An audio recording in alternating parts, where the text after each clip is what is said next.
Testing, can anybody hear me? Testing, can anybody hear me? All right, if you can hear me, do type something out at the chat and go box below. If not, I'll spend like what, half an hour talking to myself and then nobody hear me.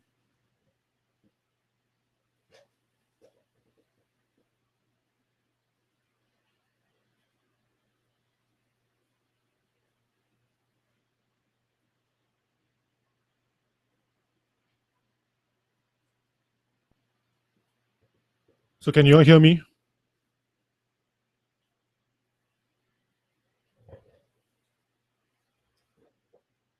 Testing 1, 2, 3. Testing 1, 2, 3. Testing 1, 2, 3. Testing 1, 2, 3. Testing 1, 2, 3.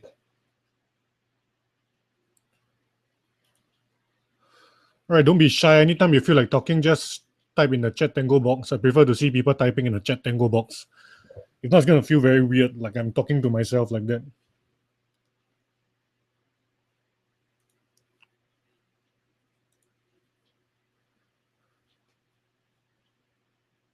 Okay, so I'm just going to assume that my computer is lagging. I may not be able to see your responses on time. So I'm just going to start the webinar straight away. All right, so introduce yourself in the red chat Tango box below. Tell us what's your name, what's your level, and please do not spam. Please do not give me any snarky or smart alecky remarks. Every webinar I host, there will always be one or two bad eggs in the chat box. So please be kind and respectful to everybody else online, okay? We're just here to learn. We're not here to argue or quarrel over stupid things. Okay, so just introduce yourself and tell us what school you're from.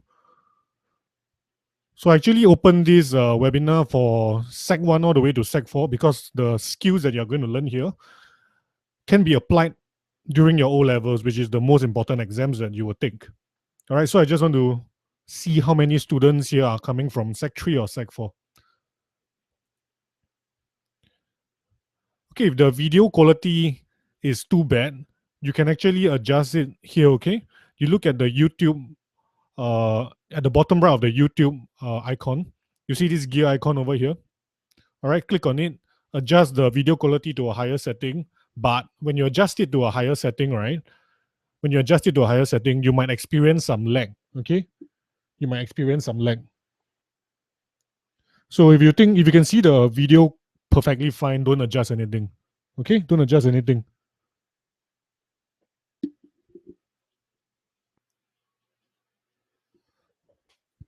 Hi, Marvin. Hi, Tasha. Hi, Marcus. Hi, Pritika. All right. Guys, I need your help. If you see any lost soul that entered the chat a bit late, right? And they say they cannot see the video or they cannot hear anything, tell them to refresh the page and press play. Okay. So I need you all to help me look at the chat box a bit because when I'm teaching, I can't see the chat box. All right. I actually have two computer screens over here. So there's the big computer screen where I'm doing my teaching, and then there's a small computer screen where I'm looking at the chat box. All right. So it's a bit distracting for me. So you all help me on that, okay? All right. I don't know if you all have attended my webinar before. How many of you all have attended my webinar before? If you've attended before, just say yes. Okay, just give me a sign at the bottom, at the chat and go box. Just tell me yes or no. Because I remember last year I had a webinar for PSLE English. So I was wondering if those of you who were in P6 heard me teach when you were in P6 are hearing me teach again now that you're in Sec 1. Okay, so but anyway, yeah, I'm Jerry. I teach English. I specialize in teaching English and creative writing, essay writing, any kinds of writing and English. I would teach that. Okay, and the reason I'm hosting today's lesson is because I found a very useful way that I think that will be very useful to you for you to use in your grammar editing. Okay, so I feel that the English syllabus could be taught in a better way. You will understand later what I mean later. And I'm very passionate about teaching English and grammar and writing because these skills will are skills that you will carry out with you for the rest of your life. Okay? I don't mean to sound so dramatic, but seriously, English and grammar will go a long way in helping you next time when you get a job, when you graduate. Okay? If you graduate and you won't get a job and you are typing emails in bad grammar, uh, here's a fact: you most probably are not going to get a job. Okay? Unless your boss speaks bad English too. All right, so what do I actually do since most of you haven't seen me before? I'm very sad. But anyway, I run this tuition center with my partner. It's called IntelliCat Tuition School. Don't laugh at the name. There's a long history behind the name, but I shall not talk about it here. All right, we are located at Kovan and Kovan Aukang area. Okay, so we teach, although you look at our website, you see pictures of little kids. We do teach O levels and A level tuition as well. All right, the reason why we don't really have a lot of secondary school kids is because secondary school kids not as cute as the primary school kids. Sorry, but that's the truth. So that's why you'll see mostly it will be secondary primary school children. Okay, but yeah, we do teach until secondary school, and in fact, most of our students are coming from Sec 4 actually. All right, so we do teach a lot of secondary school, and in fact, I personally prefer teaching secondary school students because I think that secondary school students are more mature, I hope. All right, by the way, this is me. And then this is my partner, Jimmy. Fun fact, me and Jimmy met each other when we were in Sec 1. So we have been friends since secondary 1. And I can tell you, I'm very excited for you now that you're in secondary school. I don't know about you, but secondary school were the most fun years of my teenage life. All right, everything else was boring after that. Everything else was just studying and doing projects and studying for exams. And secondary school was really the most fun. Okay, so please appreciate your secondary school years. The friends that you meet are probably the friends that will stay with you for life, just like Jimmy over here. Okay, other than teaching at my center, I actually live a double life. I teach online as well. So a lot of my time is actually spent on teaching online because a lot of the classes at my center are full.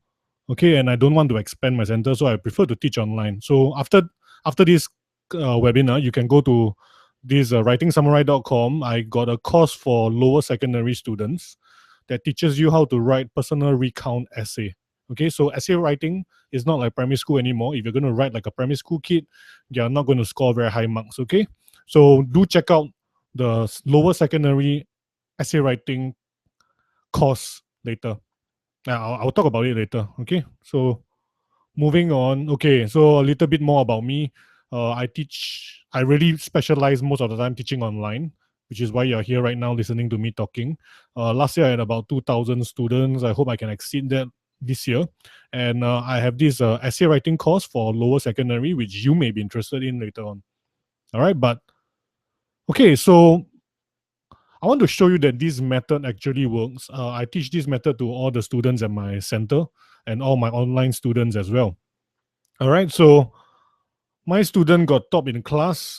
This guy called Toby. All right, if you happen to know him, then it'll be quite freaky. It's a small world. But anyway, Toby was, I would say he's more of a average student. He's not super good in English or what. He speaks English very fluently, but his writing is not as good as what I would like it to be. Okay, so actually he had a class test, and I was training all my Sec 1 students, including Toby, for their recent tests. Okay, so for his test, he had 2 grammar editing section and 1 visual text section. Okay, you know the one where they show you the advertisement and then they ask you questions about why, who's the target audience and who's these advertisements for and what's this language. Yeah, so he had 2 grammar editing passages and 1 visual text. Okay, so a lot of people failed in his class, and then he managed to get top. He scored 19 upon 25 and he got top. All right, I don't know why. Either the test is very hard or the students in his class are not very, I shall not say. But anyway, I encouraged him and he nearly got full marks. This is one of the first few times that I actually see him actually scoring nearly full marks. He actually supposed to get 10 upon 10, but he got some careless mistakes. Typical of my students, always getting careless mistakes. But from my all my practices, Toby was actually struggling and struggling and struggling with grammar editing. Okay, until I thought of this method to teach him. Okay, so this is a joke lah. They belong to this group chat called Genius. Don't ask me why. This is a secret inside joke. Right? If I make these jokes, this kind of jokes, your parents probably get angry. Okay, but anyway, these are other success story from my students. There's more, but if I were to show you every single success story, we can go on talking until the next morning. All right. So these are a few of my students. This is Vickerson. He's in Sec 3 now, but in Sec 2, his English jumped from C to A2. His Maths jumped from B to A1. So yeah. And then this is Naomi. I did not write it here, but Naomi actually jumped from, she was actually with us since primary school. Her math was getting an F, and now it's about A2. I think it should be A2 or A1. Okay, this one I got to check with Mr. Jimmy, the math tutor. These two are my recent students. They just finished their O levels. They got back their results. Thank God they from fail jump to B3, F jump to B3. Sadly, I wasn't very satisfied if they had been serious earlier.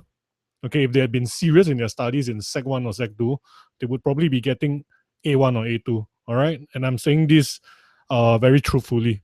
All right, so although they jumped to B3, if they had came for tuition earlier, if they had chosen to be serious, not as playful earlier, they would have scored B3, A2 or A1.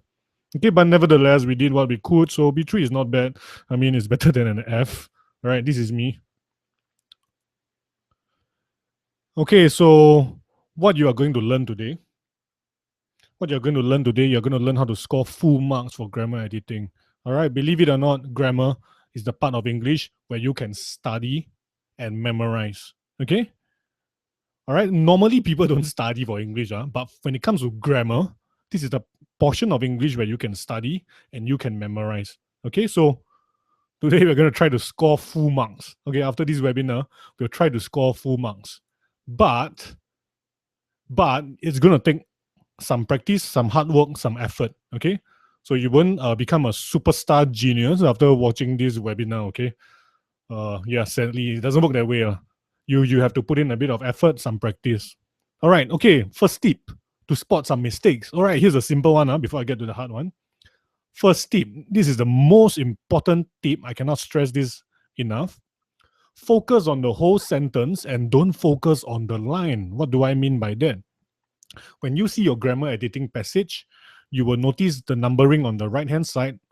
They will number it from line 1 all the way to line 10. And when you read the passage, you cannot focus on the line. If you focus on the line, you will never ever spot the mistake. Okay? If you focus on a line, you will never spot the mistake. You must focus on the whole sentence because one long sentence can stretch up to 3 or 4 lines. All right? And because every single word is connected and is a factor to the next other word, okay, all the words affect each other, you have to always go back and start from the beginning of the sentence. Okay? Don't worry, I'll give you some examples so that you can better understand what I'm trying to tell you. And take note of the words at the edges of the passage, all right, which means the first and the last words on the line. So basically, you see this red mark here, take notes of the words over here, take note of the words over here. Somehow, your brain will always miss out the words on this side, okay? And here's where it gets tricky. When the mistakes appear here, it's not very easily spotted when you see one whole wall of text, one whole long passage, okay? And this is what I mean by focusing on the sentence. Notice this sentence took up 3 lines on this screen. All right. So when you found a mistake in this line, okay, there are no mistakes here. I'm just using this as an example. So once you found a mistake on this line, you have to look for the mistakes here, right, on the second line. But I need you to train your brain to go back and start reading from the first word of the sentence again. Okay, this is what I mean by focusing on the sentence, not focusing on the line. Here's an embarrassing fact. When the syllabus changed, they incorporated this grammar editing portion into the exams. I tried to do it. I thought, big deal. It's not going to be so hard. I can do it. I'm an English teacher. This is my livelihood. Big deal. So when I tried to do the grammar editing, I realized that I couldn't spot a single mistake. All right, I wanted to bang my head against the wall. I was like, oh, maybe I should quit my job, shouldn't be an English teacher anymore. Then I realized one thing.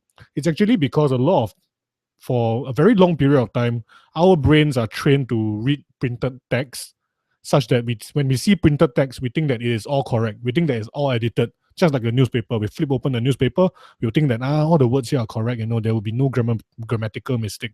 We take a storybook and we read, we'll think like there's no grammatical mistake here. Okay, printed text. Someone edited it before.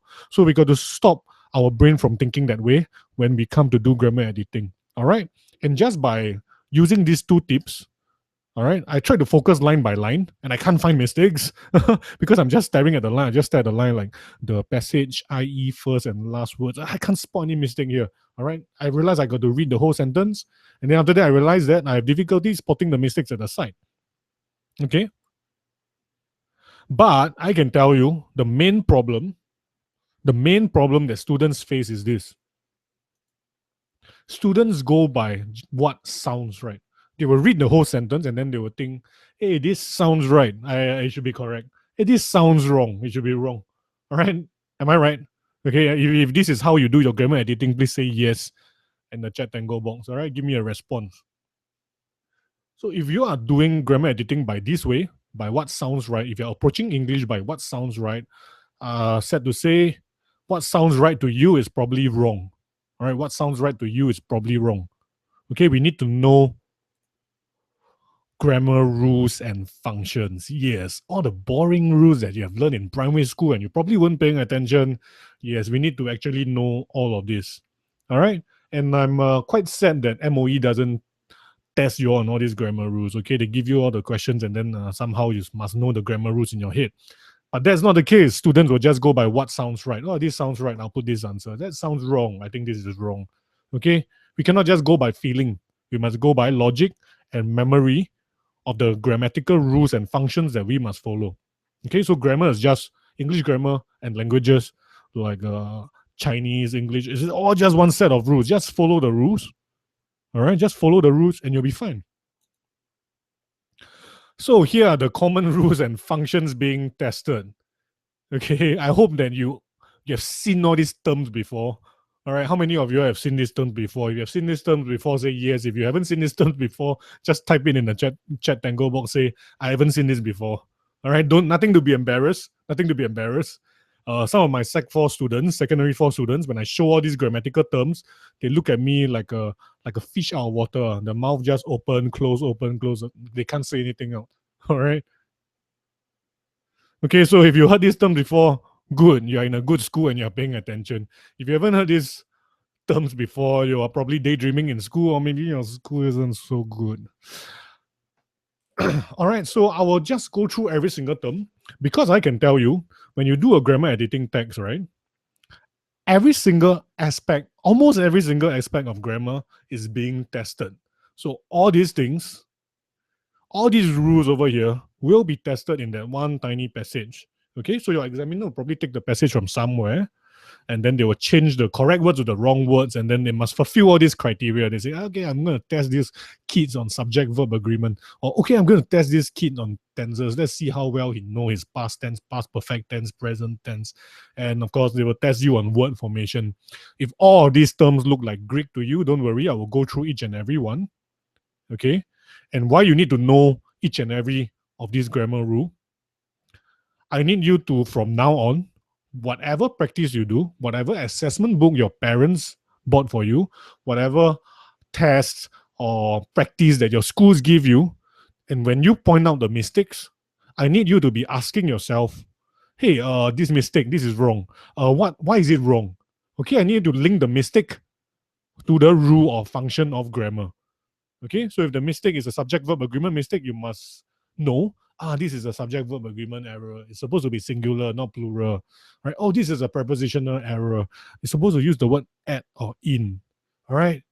Once you can connect the mistakes to the functions being tested, you won't pick out mistakes by what sounds right anymore. You will pick out mistakes by rules and functions. All right. This is the most logical way to pick out the rules. Okay. How many of you are taught to pick out mistakes like this in school? All right. Let me know how many of you are taught to pick out mistakes like this in school. Or how do your teacher teach you? How does your teacher teach you how to pick out mistakes? All right. Let me know. Type it out. I would like to get some feedback. Because when I ask my students in my center, they'll just say, "I don't know. I'm daydreaming in class," or "I don't know." When my teacher is teaching, the whole class is throwing paper aeroplanes at each other. All right, so their feedback is quite bad. All right, I assume all of them are in very rowdy classes. That's why they're all in my center. So I just want to hear from you all. How does your teacher teach you to pick out mistakes for grammar editing? All right. Do they tell you to pick out mistakes and link the mistake back to the rule that's being tested? Okay. I feel that this should be the one of the best ways, because once you are able to find out the mistake and how it links and why is it wrong, you must explain to me why is it wrong. You cannot just tell me, I think it's wrong because it sounds wrong. If you do like that, all right, you're not going to improve. But if you can pick out the mistake and say, Teacher Jerry, I think this is wrong because this is a word formation error. What's supposed to be an adjective is actually a noun. All right. Sorry, if you hear some doorbell ringing, please ignore it. There's just people walking in and out of this area. Okay. All right. So you should be able to tell that this mistake is a conjunction error. Oh, they use the wrong connector. It's not supposed to be an and, it's supposed to be the word but. It's an article error. You're supposed to use the word the, not the word and. Okay. You're supposed to be able to tell me why is it wrong. Okay. If you can't tell me that, you are not going to score full marks unless you score full marks by luck. Okay, then I got nothing to say. Okay, let's move on to some examples. This will be a short lesson. I don't want to take up too much of your time. And I got a lot of things to do also after this. Okay, the first error, the first most common error that you must know is a subject-verb agreement error. Some people call this concord, okay? But easier way to know this terminology, we call it subject-verb agreement error. So let's look at this sentence. All right. If you find a mistake, type it out in the chat tango box. All right, so that I know that you are following me. All right. So our understanding of humanity teaches us that every person have to do their part to save the planet. So imagine this is a text. Now tell me what are the errors. Okay, tell me what are the errors. Type it out. Hint: there's more than one error.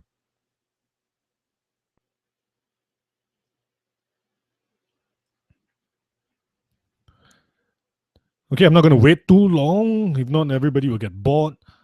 Subject-verb agreement error basically is testing you on singular, whether you use singular or plural words.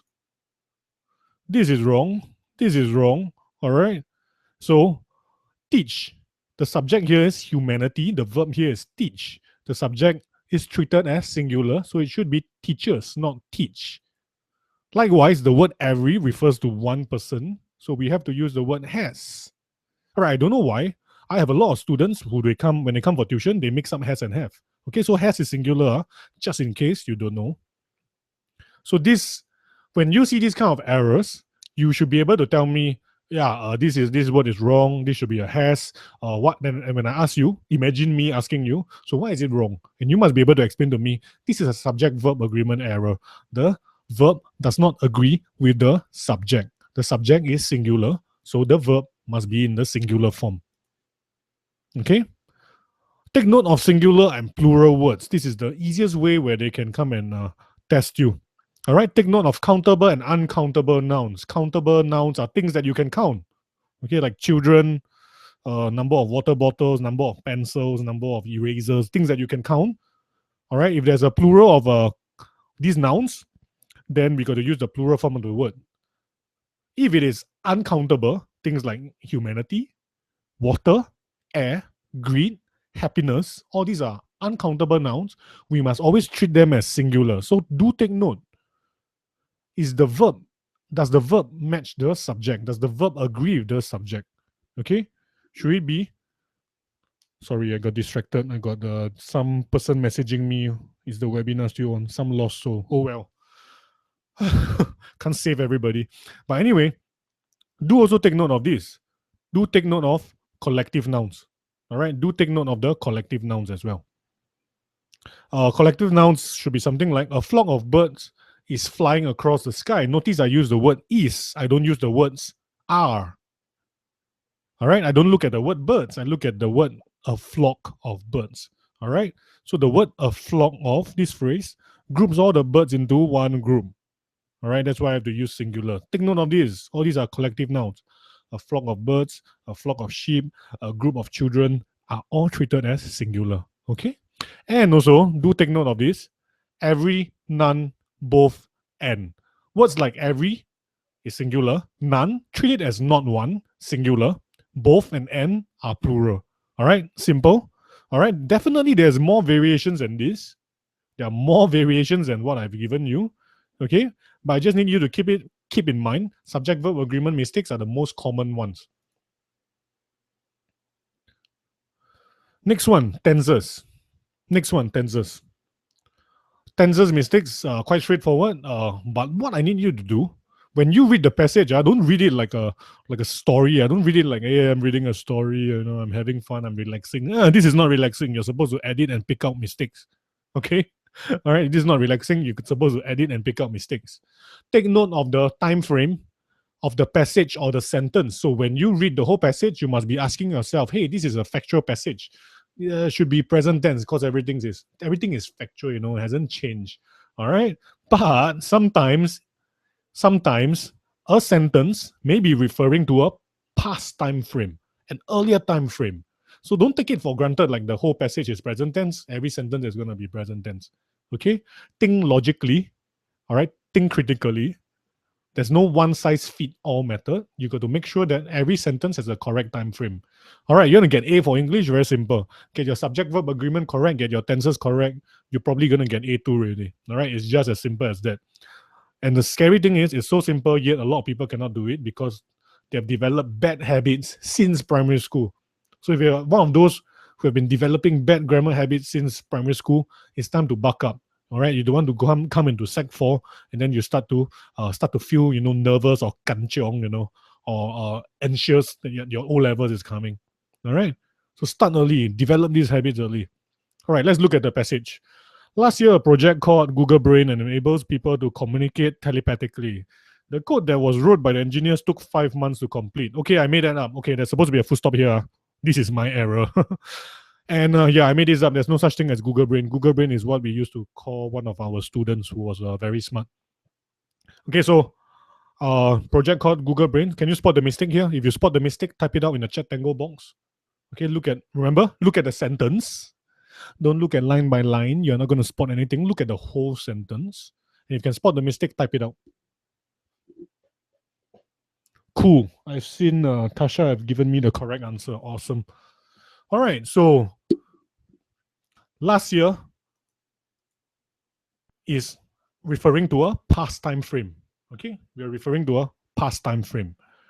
And don't look at the word here, was, and then you think, hey, I'm going to use past tense here, wrote. So wrote is correct. All right. This one should actually be enabled, and this one should be written. This one should be written. This is past participle. So tenses does not just mean present tense or past tense. There's still present perfect tense, past perfect tense, present continuous, past continuous, present participle, past participle. If you have forgotten all of this, please go to popular bookstore, buy a grammar book, okay, and take it back and start learning. Okay, take it back and start learning again, relearning all your grammatical rules. Okay, so do take note of this kind of tricky tenses. Don't be tricked.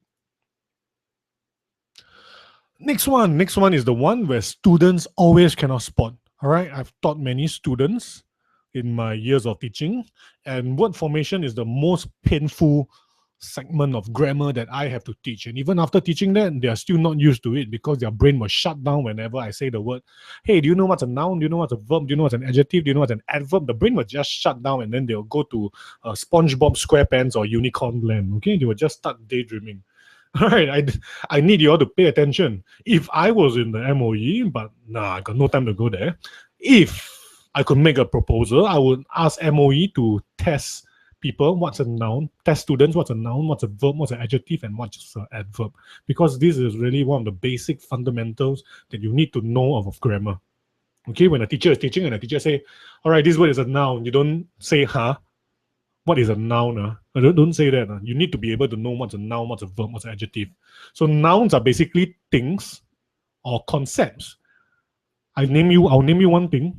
I'm looking at a water bottle on my right. Okay, so the water bottle is a noun. I'm feeling very hungry right now because it's 8 o'clock and I haven't eaten. So hunger, the concept of hunger, the word hunger is a noun. Okay, so this is just a quick example I can give of what's a noun. Verbs are action words Run, jump, kick, punch, slap, laugh, research, wave. All these are verbs. Okay, action words. Adjectives are words to describe nouns. All right, they're describing words. Handsome boy, pretty girl, handsome, pretty, fat, tall, ugly. All these are adjectives. And adverbs, a lot of people always forget what's an adverb. Just look at the word, adjective plus verb. So, it's like a Frankenstein word. Take a ad, take a verb, join together. Adverbs are words that describe verbs. So adjective describe nouns, adverbs describe verbs. So let's say the verb jog. I jog. Full stop. Doesn't tell me anything. All right. But if I put an adverb, I jog slowly, I jog leisurely, I jog quickly, the meaning of my verb change. Okay. So what they will do is they'll take the passage again, they'll find a word, and then they will use the wrong word formation. It's supposed to be a noun, they'll change it to an adjective. It's supposed to be a verb, they change it to a noun. It's supposed to be an adjective, they change it to an adverb. All right, you get what I mean? And students who are weaker in English usually cannot spot this. All right, again, if you can spot the mistakes, just type it out, okay? So I know that you're following me and not surfing Instagram or Facebook or whatever, okay? So engineers programming code found hidden ways that people might interaction with wearing computers. The widespread proliferate of such technology is inevitable. Okay, 3, 2, 1, here's the answer. Interaction is a noun. Okay, you must be able to look at the word interaction and tell me, yeah, this is a noun. Teacher Jerry, this is a noun. Wearing is a verb. Okay, it can be a gerund, but I shall not go there. I don't want to confuse you with more technical terms of grammar. Okay, let's take this as a verb. With wearing computers. Sounds a bit strange, okay, but we cannot go by what sounds strange. We must be able to explain why is it wrong. The widespread proliferate, this is a verb. You must be able to look at the word proliferate and say this is a verb. So what are we supposed to change it to? Interaction, we're supposed to change it to interact. It's supposed to be a verb. Okay? Engineers programming code found hidden ways that people might interact with wearable computers. The word wearing is a verb. We must change it to an adjective. Wearable computers, things that devices that you can wear on your body, like Fitbit, Apple Watch. Okay, all these are wearable computers. The widespread proliferation. Proliferation means spread. Oh, I just gave you the answer. Yeah, it's supposed to be proliferation. So proliferate is a verb. Proliferation is the noun. Okay, so if you manage to spot it, good job. All right, you're on the right track. If you didn't manage to spot this, please practice more. Okay, you need to practice more. And yeah, over time you'll be able to spot it. You'll be able to tell me, this is actually a verb. We're actually supposed to change it to the noun form, which is proliferation. Okay, once you get to that stage, I can tell you are nearly there. Next one, conjunctions are basically very simple. Words that join sentences together, okay? So we cannot, sometimes we want to join sentences together, we use connectors, all right? This one's very simple. I'll just go straight to the example. In 1999, virtual reality was supposed to impact all industries and it did not materialize. This year, it will make a comeback with the Oculus Rift, so the technology is better and stable. The funny thing about conjunctions is when you use the wrong conjunction, you realize that the meaning of the sentence is lost. Okay? The sentence doesn't really make much sense. So when you read a sentence and then you feel, hey, this one weird one, this sentence a bit weird, quite one, Okay, so this is where the conjunction is wrong. All right? The sentence sounds weird, doesn't make sense. The conjunction could be wrong. Okay? The most common one is a confusion of and. And the next one, this conjunction so, the connector so. All right, people always confuse and with but. Now, does the sentence make sense? In 1999, virtual reality was supposed to impact all industries, but it did not materialize. Now it makes sense, okay? Virtual reality was supposed to be a big thing in 1999, but it did not happen. But this year, it will make a comeback with the Oculus Rift. Because the technology is better and more stable. Sorry, I'm supposed to add in the word more stable here. Okay, the technology is better and more stable. So this is my mistake. If you spot my mistake, good job. You're probably going to get full marks. All right, so when the conjunction is wrong, the sentence don't really make much sense. And do take note of the difference between and but. And shows related things, but shows contrasting phrases. Okay, the first clause will contrast with the second clause. The first part of the sentence will contrast with the second part of the sentence. Okay? So do take note of and and but. A lot of people use and but wrongly, not just in grammar editing, but also in composition writing, comprehension writing, situational writing, whatever forms of writing. All right? Next one, pronouns and relative pronouns. Actually, there's more than that. Okay, but never mind. Let's go straight to here first. Pronouns are basically words like I, you, he, she, they, them, theirs, his, hers. Okay, relative pronouns are who, whom, and which. I want to throw in where and when, but those are under conjunctions. Okay. Let's look at this. The children which managed to try the Oculus Rift headset enjoyed ourselves so much that the teachers are considering using it for classroom teaching. This kind of mistakes, this mistake is slightly more obvious, but do take note that a lot of students will confuse their pronouns, relative pronouns, when they are writing a composition or writing situational writing. So the mistake, quite straightforward, is actually here, which refers to animals or things, non-humans. All right, we're supposed to use the word who. We're talking about the children here. All right, so we must use the word themselves. And this is what I mean by focus on the sentence, not on the line. If you were focusing on this line, Oculus Rift headset enjoyed ourselves so much, you can't tell anything. All right, because the keyword here is children, which is in the earlier line. So we always need to read the whole sentence. All right, and this sentence takes up 4 lines. All right, we need to, once we find this mistake, and we go to the second line, go back here, start reading the children which managed to try. Okay, find a mistake here, good. Now you're on this line, go back, read the first word of the sentence again, read the whole thing. All right, nothing wrong. And then you're on the 4th line, go back to the first word, the children who managed to, and read the whole thing again, just to double check there is nothing wrong. Because you see, words that appear in earlier lines will affect the words that appear in the later lines. So this is what I mean by focus on the sentence, don't focus on the line. Prepositions. This is very, very hard to train. All right, students who are weak in English, I can easily tell who has a good background in English just by looking at the way you use prepositions, because prepositions is very hard to explain. Though the best way that we can use preposition the best way we can explain preposition is by saying they indicate direction. At, in, on, into, up, off, down. Even then, that's not a very good explanation, but that's the best explanation that we teachers, tutors can give you. All right. So prepositions a lot of times comes from usage of prepositions comes from lots of reading, lots of writing. So if you read and write a lot, prepositions shouldn't be a problem to you. If you don't read, you don't write prepositions, and if you don't speak English, you speak your second language, your mother tongue most of the time, preposition is going to be very hard to master for you. Okay, so no easy way to learn this. Read lots of books, write lots of compos, and just simply be exposed to the English language more. All right, watch English TV shows. Yeah, be exposed to the English language. Okay, so find out what's wrong with find out what's the mistake here. The Google Brain technology could improve lives in people. The data that is being backed off on the cloud will soon be accessible to the masses.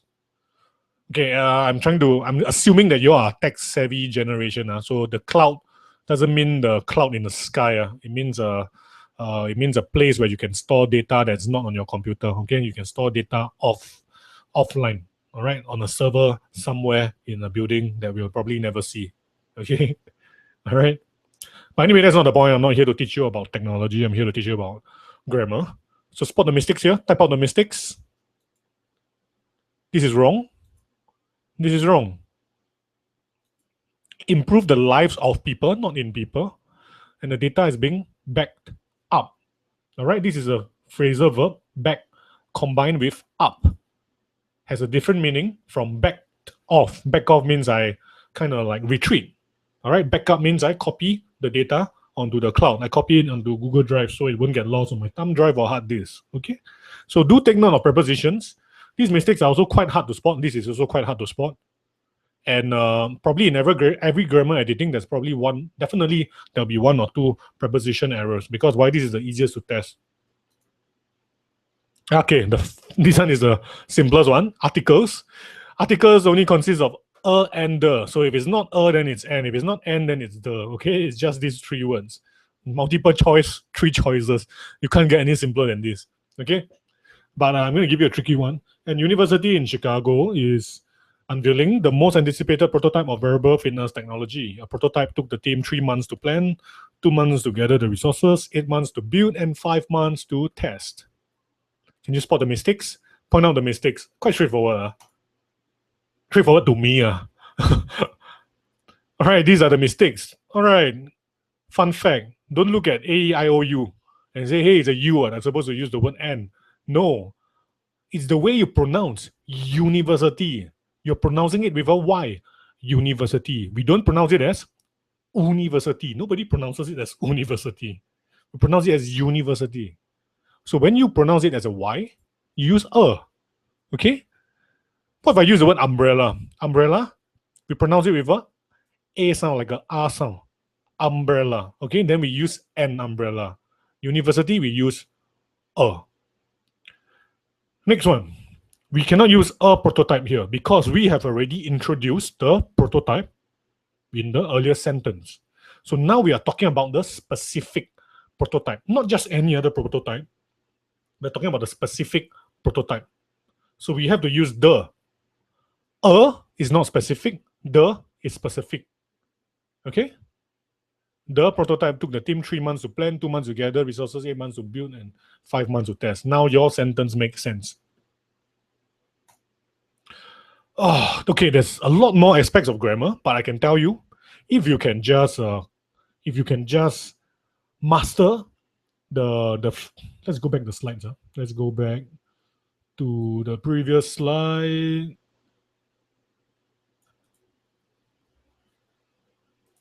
All right, if you can just master all this, there are a few more.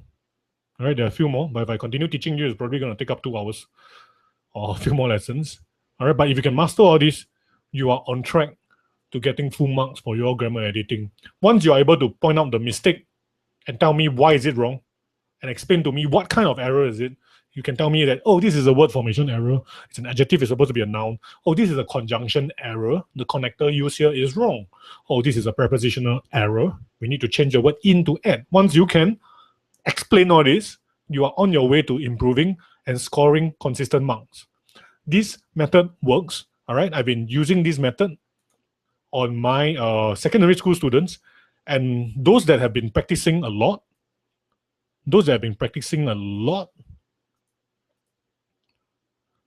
will always score within the 8 to 10 marks range. All right, they'll score either 8 marks to 10 marks in range. All right, it's possible. It's possible. This is the part where you can study for English, so don't be lazy. Practice until it becomes perfect. All right, just buy any assessment book on grammar and editing and practice. And make sure you understand which category each mistake belongs to, subject, verb, tenses, word form, okay? I've nagged enough already. And practice. Don't be discouraged. Don't be discouraged. A lot of my students, when they enter secondary 1, they will get like 3 upon 10, 2 upon 10, that kind of crappy grades for grammar editing. But over time, the more you do, the better you become. By secondary 3 or secondary 4, most of my students are getting lowest marks 7. Okay, lowest mark is 7. Right, you get 7, the whole class will boo you. Okay, friendly boo, not making fun of you kind of boo. All right, that's it. That's all I have for my lesson today. I wish I could teach you more, but I got to rush off and do something else now. Okay, do type up any questions you have in the chat Tango box. I will try my best to answer it. I'm lagging by about 2 to 3 minutes. So whatever questions you want, type it out, okay? And while you are typing it out, I will tell you more about my center, okay? So if you really need help in your studies, I know most of you are in secondary 1. I assume most of you are in secondary 1, and you're just finished the big PSLE, so you're like, yeah, I want to relax for my whole of secondary 1. Here's a word of advice: don't relax too much. All right, speaking from personal experience, when I finished my PSLE and I went into secondary 1 with Jimmy, we went to Ang Mo Kio Secondary. It was a neighborhood school, great place, awesome school, best school ever. How many of you here are from Ang Mo Kio Secondary? Type it out there. All right, if you're from Ang Mo Kio Secondary, you get a free gift. I don't know what's a free gift yet. Just type out. Okay, so when I was in secondary one, I really relaxed too much. Okay, I got addicted to playing those card games and computer games. All right, last time, I don't know what cards are y'all playing nowadays, lah. Huh? You're playing those what Pokemon cards, huh? I don't know. All right, but in my time, I was addicted to playing Magic cards, Magic the Gathering cards. All right, I got so addicted that I messed up my results. Okay, I messed up my results so bad I dropped to like bottom 50 of the whole school. I dropped to bottom 50 in the whole school. That was so terrible. And I never failed any of my tests before. But when I came to secondary one, I was failing a lot of things. Okay? But the great thing is, my school principal, she has passed away now. God bless her soul. She banned magic cards. After she banned magic cards, right, I went to study. And that was in secondary two. So secondary two, I went back to study, stopped playing cards like some nerd. Okay, and I managed to improve. I didn't improve a lot, but I managed to improve. And then by Sec 3, I jumped into the top 50 of the school. I jumped from bottom 50 of the school, I jumped to top 50. I went to like the middle class, all right, to take literature. Because the first class, I don't think they offer literature. So I went to the middle class with Mr. Jimmy, same class as Mr. Jimmy. And thanks to Mr. Jimmy's help with math, he was like the one that he was actually tutoring me math in Sec 3 and Sec 4. Okay, and I jumped to top 50 in the whole school. And the funny thing is, they give me a good progress award. They give me some money for improving. All right, when I received the award, I was thinking, they are rewarding me because I was lazy before, and now I decided to become slightly more hardworking. So if I want to get more money from MOE, I should mess up my exams first and then do well later. Okay, don't think like that. Don't think like how I did when I was younger. Work hard. I can tell you, secondary 2 exam is underrated. It's very underrated. The newspapers and all the other focus is always on PSLE, O levels, A levels. But actually, secondary 2 exams is one of the most important. Okay? And secondary 2 exams will test everything that you probably learned in Sec 1 as well. Okay, so secondary 2 exams is where streaming begins. All right, the subjects that you choose in secondary school, in secondary 3, all right, will determine on your secondary 2 marks. So if you want biology, you super love biology, you love the science subjects like physics, chemistry, and biology, you love that a lot. Please work hard in Sec 2. If not, you're not going to get it in Sec 3. And then for the rest of your education, you will have difficulty getting the subject that you couldn't get in Sec 3. So your secondary 2 is where they start streaming you and start specializing you into different subjects. All right, so Sec 1, work hard, find out which subject you like, which subject you don't really like, which subject you're good at, which subject you're not so good at. Sec 2, be super serious, study really hard. All right, you want to score as high marks as possible so that you can have more options. You can choose whatever subjects you want. If you score crappily, if you score crappy marks in secondary 2, you will be limited by your choices. You say, hey, I want to take triple science. The school will tell you, yeah. You go to the last class. You don't take triple science. Not for you. Okay, this is the reality of Singapore's education. So you want to score as high as marks as possible so you can pick and choose. All right, you can, I can go to this class, I can go to that class, I can go to this class. All right, but if you score lousy marks, you only can choose between 1 or 2 classes only, or 1 or 2 subject combinations only. Okay, that's the reality of our school system. Okay, so if you're secondary 1 or 2, later I'll email you these PowerPoint slides, and then you can go and click and check out our schedule. If you see the classes are full, I think some of our classes are full, do drop us an email. It's at the bottom of the page. Okay, drop us an email, give us a call, message us. Jimmy is message my partner Jimmy. He's probably if he doesn't respond, he's either taking another call, so just drop him a message. All right, if you live near Hougang and Kovan, please come and find us. We would love to teach you. You have heard the way we teach. If you follow me and Mr. Jimmy's online webinar, we are really genuine people and we treat all our students like friends. All right, we treat all our students like friends. We have a chat group, we have outings, we play badminton, we eat pizza. We treat everybody like friends. Okay? If you stay too far, if you're one of those people who stay in a super far place, like all the way at the east, all the way at the west, All right, totally far away from Hougang. No choice. You can, if you need me, if you want me to help you, you can find me at this writingsamurai.com. And I have one secondary course for you right now. Okay, there will be more coming up. I'm super busy. Okay, so this is the course that you can sign up right now. All right. For those who know me, I specialize in teaching writing. All right. If you like my English lessons, I can tell you, you will love my writing lessons more. All right. I specialize in teaching writing. I spend every day writing, teaching writing. All right. So my students seen some pretty crazy, miraculous results from essay writing. Okay. All right. So what this course, if you go to Writing Samurai and you look at this icon, this picture of a brain with a dialogue in its head, this is the personal recount essay writing course. All right. If you notice, I don't know how many of you have started writing compositions in secondary one, but those Sec 2 students should know that essay combo writing is not like primary school combo writing anymore. They won't give you like, 3 pictures and then tell you to, write, what robber robbed me, or somebody stole my wallet, or a bully picked on me. They won't ask you to write on this kind of so-called kiddish, childish themes anymore. You need to write more profound stuff. And I know that my secondary school students have difficulty transitioning from that childish mindset to a more profound mindset. How many of you here take literature? How many of you are learning literature right now? All right, type it out in the box. If you're taking literature, say yes, I'm taking literature.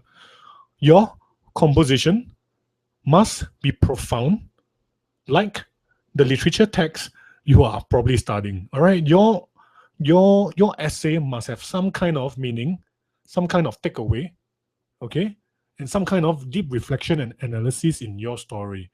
If you're just going to write a kiddish, childish story, you're not going to do well. All right. So in this course, I will teach you how to write a profound story with meaning. When you read already, you feel so inspired. You read already, you feel like, oh man, this is an awesome story that changed my life. All right. I learned so much from this experience. That's the kind of compo that you must be writing now. So it's very different from primary school composition writing. Usually this course is like what, $100. If you come to my center, it's about $140 per month plus $20 is like $160 the first time sign up. You go and learn online with me, it's only $19. This is like less than a cab fare from Changi Airport to your home. Okay. Oh, by the way, how many of you all have parents sitting next to you? All right, let me know in the chat box. Or how many of you all, the parents, turn on the computer, then go out and say, hey, son, go and listen to this lecture, education good for you. Then they run off to watch their soap opera on TV. Okay, I'd just like to have a feedback.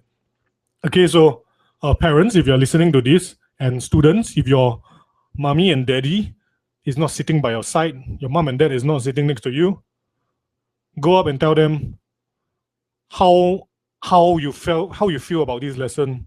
If you need help, tell them to sign you up for my lessons and IntelliCat Tuition School. Okay, with that, then that's it. All right, I got to go and do my stuff, and I'm sure you all probably have homework or other stuff to do. Okay, so thank you so much for your time. Thank you so much for joining me on this webinar. There will be more of such webinars throughout this year. There will be a few more during exams, before exams. So please stay tuned. You never know which composition topic I spot might come up for exams. You never know which topic will boost your English marks. All right. So do watch out for our future webinars. There will be math webinars as well. My partner, Mr. Jimmy, is going to come in with some math webinar. All right. All right. With that, thank you so much for your attention. I will try to proceed to answer all your questions in the chat Tango box right now. Okay. All right. Thank you. Have a good night.